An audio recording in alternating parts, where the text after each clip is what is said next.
सागर नाम सुन के पानी समझे थे क्या? फायर निकला ये फायर। जी हाँ, ललित राजवंशी और सागर धकल ने मिल करके वो जो वाइल्ड फायर लगाई, उसमें एक छोटा टोटल, बहुत बड़ा टोटल नहीं था, एक छोटा टोटल जो एक मुश्किल कंडीशन में जरूर था, उसको टीएसी चेस डाउन नहीं कर पाया और 28 रनों से हार गया। तो पुलिस ने आर्मी को हरा करके भेज दिया और बताया भाई यहां पर हम ज्यादा मजबूत हैं। और एक अच्छा टूर्नामेंट कुशल बुटेल के लिए रहा, बिकॉज हमने देखा था पिछले कुछ टाइम से काफी स्ट्रगल कर रहे थे।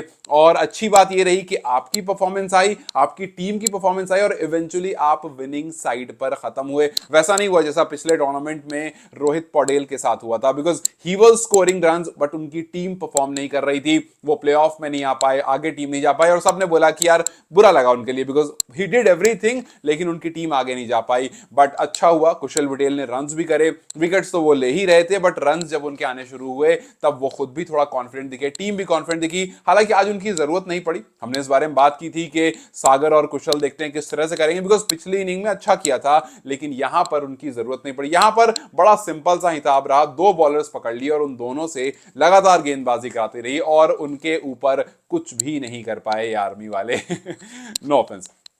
खैर अच्छी बात ये भी रही यार कि कुशल पटेल जो है वो थर्ड हाईएस्ट रन गेटर रहे हैं इस टूर्नामेंट के। आप सोचो कि पिछला टूर्नामेंट इतना बुरा जाने के बाद it's kind of a comeback आप कह सकते हो। मैं ज्यादा उस तरह से नहीं बोलूंगा बिकॉज आगे I really would want to see him scoring more runs. तो ठीक है, अच्छा टूर्नामेंट था, थर्ड हाईएस्ट रन गेटर रहे। विकेट्स को हम नहीं भूलेंगे बिकॉज जब आप रन्स करते हो तो विकेट, जैसा मैंने हमेशा कहा कि आप रन्स करोगे तो विकेट जो है वो एड ऑन होगी बिकॉज आप टॉप ऑर्डर के बैटर हो। सो वो काफी अच्छा रहा देखने में। और प्रेशर में आकर के ललित को पता है कैसे गेंदबाजी करते हैं, अभी काफी टाइम से वो काफी अच्छे रन पर दिख रहे हैं और ललित को लेकर के हमने काफी बार बात की है। आज एक बार फिर से ललित उस अंडर प्रेशर में आकर के सागर के साथ काफी अच्छी बॉलिंग की। और जो मुझे सरप्राइजिंग थोड़ा लगा, मतलब सरप्राइजिंग तो नहीं बट ये कह सकते हैं कि थोड़ा शॉकिंग लगा, वो ये कि भैया एक सिंपल सा प्लान लेकर पुलिस उतरा कि भाई ये दो बॉलर्स हैं, मोर और लेस एक स्टाइल के बॉलर हैं, इनसे ही गेंदबाजी कराई जाएगी। और वही हुआ, लगभग 30 ओवर बॉलिंग हुई और 30 ओवर में दो ही बॉलर्स यूज किए गए। पूरा का पूरा इनिंग जो है वो उन दो बॉलर्स ने निकाल दिया और उसके अलावा जरूरत भी नहीं पड़ी किसी। मतलब दोनों में डिफरेंस जो मुझे ज्यादा दिखा वो ये कि एक जो है वो फ्लाइटेड ज्यादा यूज कर रहे हैं, एक जो है फ्लैटर ज्यादा यूज कर रहे हैं और इसी वेरिएशन में थोड़ी बहुत लेंथ आगे पीछे कर करके उसी वेरिएशन में जो है वो पूरी की पूरी टीम निमट गई। लेकिन yes, we must talk about Shahab Alam as well because उनका भी टूर्नामेंट यार बहुत अच्छा रहा है। सागर ढकल ने आज 11 विकेट लिए इस मैच में, शहाब ने 12 विकेट लिए और शहाब मोरलेस ये काम करते आ रहे हैं। सो एक बार फिर से जो टूर्नामेंट रहा वो स्पिन डोमिनेटिंग टूर्नामेंट रहा जैसा हमने पहले भी देखा है। But yes, Shahab Alam did exceptionally well.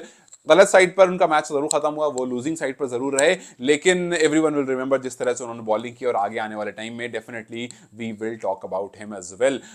लेकिन ललित राजवंशी वो यार, आप देखो एनपीएल में उसी तरह की परफॉर्मेंस रही, हाईएस्ट विकेट टेकर एनपीएल में रहते, अपनी टीम को एक साइड से डोमिनेट करते हुए लेकर आगे बढ़े।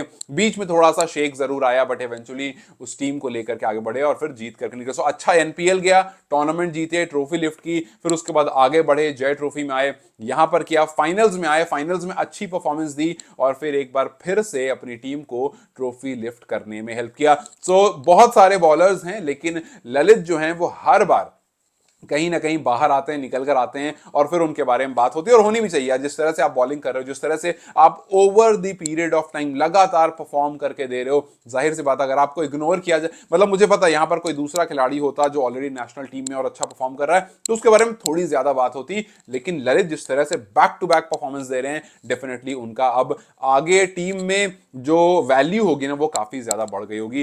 बिकॉज अब वो धीरे धीरे ना उनकी जो वैल्यू मतलब पिछले 3-4 महीने में यहां अगर होगी तो वो और ऊपर। हालांकि हम सबको पता जब से संदीप का मिस आउट हुआ था टीम से उसके बाद ललित ही है जिन्होंने टीम को काफी बार हेल्प किया बहुत सारी अलग अलग सिचुएशन में। तो खैर it was a good thing कि आपने एक बार फिर से आप आगे आए, अपनी टीम को लेकर आगे बढ़े और एक विनिंग साइड पर मैच को खत्म किया।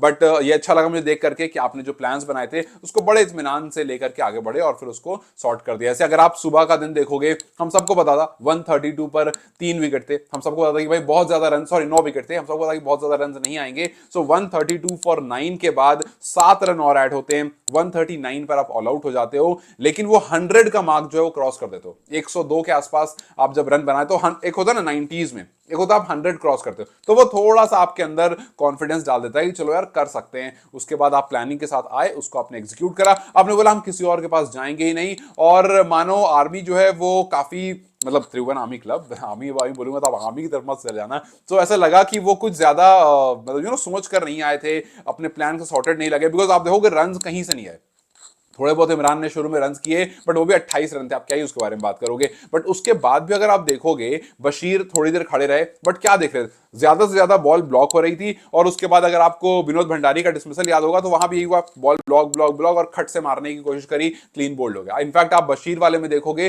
तो वही हमें हल्का सा एक्स्ट्रा बाउंस मिला, बशीर बॉल को ब्लॉक कर रहे थे और फिर हल्का सा बाउंस होता है और आप वहां पर आउट हो जाते हो। सो ये ऐसा लगा कि वही सेम सीन की, भाई ब्लॉक ब्लॉक ब्लॉक और फिर 6 ब्लॉक ब्लॉक, मतलब वो जो आपका, मैं उनकी बात कर रहा हूँ विनोद की, कि आप खेल रहे थे, फिर आपको लगा यार प्रेशर अपने ऊपर से हटाते हैं, तो आप थोड़ा सा जाने की कोशिश करिए आपने, लेकिन वहां पर आप ज्यादा कुछ कर नहीं पाए। सो थोड़ी सी वही सेम जो मिस्टेक थी जो हमने काफी बार बहुत सारी टीम में देखी है, बहुत सारे प्लेयर्स को देखा है करते हुए, कि आप जहां थोड़ा प्रेशर में आते हो, आप उसको रिलीज करने के चक्कर में अपना विकेट गवा करके चले आते हो। सो 28 रन इमरान ने कर दिए, उसके बाद रन 11 रन सोमपाल ने किए, और बशीर थोड़ी देर 25-26 बॉल खेला, 7 रन किए, बट इनफ नहीं था वो इस टीम को एक ऐसा टोटल जो चेस किया जा सकता था, उसको चेस करने में कुछ खास सफल नहीं रहे। लेकिन अच्छी बात यह रही कि भाई 3 दिन का जो टूर्नामेंट था वो वैल्यूएबल रहा। तीसरे दिन पर मैच आया, तीसरे दिन पर आकर के मैच का रिजल्ट निकला, और अब इसके बारे में हम श्योर कि कैन सोचेगा कि यार किस तरह से आगे इस टूर्नामेंट को कराना है,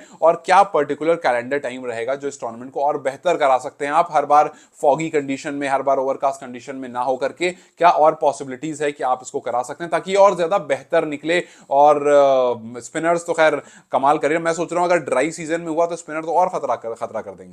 तो वहां पर भी कैन थोड़ा सोचेगा कि यार यहां पर इतना डोमिनेशन हो रहा है, तो वहां पर अगर ड्राई सीजन में हुआ तो फिर और ज्यादा स्पिनिंग जो है वो परेशान कर सकते हैं बैट्समैन को। यहां पर इनफैक्ट बैटर्स को अब थोड़ा सोचना होगा कि कैसे आप यहां से निकल कर आओगे, बिकॉज टूर्नामेंट स्टार्ट कुछ ऐसा ही हुआ था जहां पर हमने कोलैप्स देखा था, बैट्समैन के बैट से रन नहीं आ रहे थे, और एंड भी मोरलेस ऐसा ही हुआ जहां पर हमने कोलैप्स देखा, यहां तो पूरी की पूरी टीम कोलैप्स हो गई, 10 12 11 2 3 रन आए, वरना फिर 0 0 4 5 तरह के रन आए। सो इस तरह का कोलैप्स हमने ऑलमोस्ट हर मैच में देखा है, and maybe that's the reason के टीम जो है वो हर मैच में एवरेज जो स्कोर देखोगे 120 130 108 150 यही रहा है स्कोर। इससे ज्यादा बड़ा स्कोर जो है वो कोई भी टीम बना नहीं पाई। एक दो मैच हमने देखे यहां पर 270 260 तक गया, बट बैटिंग जो रही वो एक बार फिर से मेजर प्रॉब्लम बनी रही थ्रू आउट द टाइम में। और जो अभी बैटिंग क्लिनिक होने वाली है, आई होप कि वहां पर थोड़ी सी और चीजें समझ में आएगी, थोड़ी सी जो नेपाल, कल मैंने जो वीडियो बनाई थी उसमें बात की थी कि जिस तरह से नेपाल टीम का बैटिंग एवरेज इंप्रूव हुआ है,